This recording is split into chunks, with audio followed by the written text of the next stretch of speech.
Subscribe to Audio Novels for more content and click on the bell icon. We hope you enjoy the video. Thank you. The second day of lunar February, a good day for trips. The rain was whirring down on the ground, splashing up the aroma of the earth. The lake made no complaints about ripples from the drops, while those pedestrians muttered curses about the rain. Hell good for trips, huh? Started raining the moment I stepped out. Lu Yang complained as he left his raincoat back at home. With no experience, the rain during his first long journey suddenly soaked him. He felt like the ground was maliciously trying to consume him. He had to pull his feet out of the mud. The echoes of hooves from behind drew Lu Yang's attention. A horse-drawn carriage approached him as he turned around. There was no coachman on the carriage, and the old horse seemed to know the way all by itself. What a miraculous horse! Lu Yang praised. The old horse had snake-like scales on its forehead. Evidently, it was a kind of mutated demon beast. Though he got no clues on its value, he knew the old horse must be precious. At least he couldn't afford it now. This gentleman seems to enjoy strolling in the rain. Would you like to come and sit in the carriage? A hearty laugh of a man came from inside the carriage. Lu Yang accepted the man's kindness, took his feet out of the mud, and quickly got in the carriage. Excuse me, I am Lu Yang. Lu Yang sat cautiously inside, worrying that the rain and dirt on his body would soil the carriage. Meng Jingzhou. The owner of the carriage, as expected from his voice, was a profoundly relaxed young man, obviously an optimistic mind that could strike up a conversation with anyone. Brother Lu, here to join the Sikh Dao sect selection. Just trying my luck. Meng Jingzhou laughed heartily. Brother Lu, honest is always a good virtue, right? If you were actually just trying your luck, you wouldn't walk towards the Sikh Dao sect in the rain. Lu Yang got a little embarrassed. Realu hard to find one without interest in Sikh Dao sect.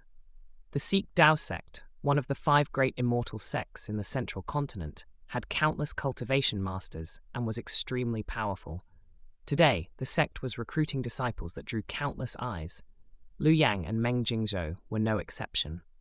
Lu Yang had been living in the central continent after being orphaned at a young age. He survived on his parents' small heritage and donations from neighbors. During his years living in the town, he heard from a storyteller about many tales.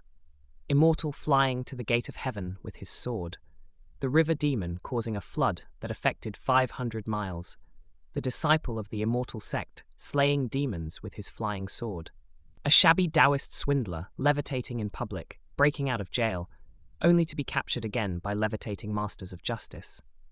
That's when he knew this was not the world he was familiar with, not any era he knew. It was a world of cultivation where personal power could reach amazing heights. The reason he chose the Sikh Dao sect was simple. There were no other sects close to his house, only the Sikh Dao sect.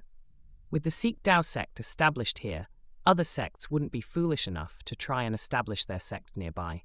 During their conversation, Lu Yang learnt that Meng Jingzhou came from an influential family of cultivators. His knowledge of cultivation far exceeded that of Lu Yang. The requirement for the Sikh Dao sect's acceptance of disciples is for them to be under the age of 16. That's the case not just for the Sikh Dao sect, but a common requirement for most sects.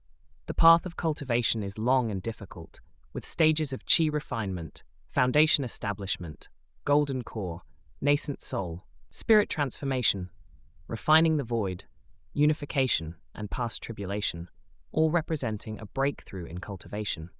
Countless people are stuck at each of these stages. There are many factors determining success in cultivation, such as luck, wisdom, spirit root.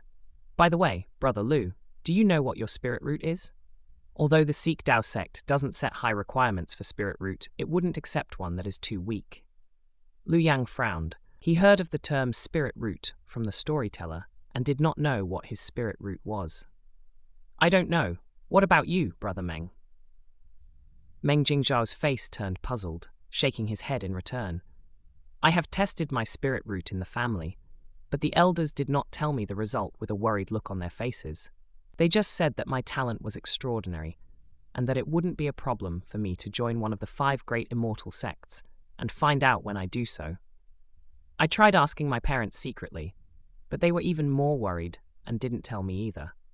Lu Yang speculated, maybe your spirit root is so extraordinary that it could bring trouble to the Meng family. Only a giant sect like the Sikh Dao sect could protect you. That's what I guessed too. Meng Jingzhou patted Lu Yang on the shoulder. Now he deemed Lu Yang as talented as himself.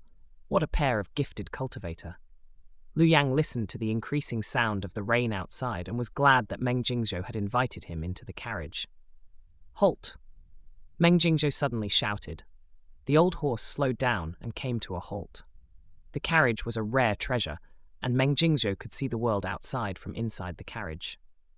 Meng Jingzhou noticed a young woman walking in the rain, looking like Lu Yang had before.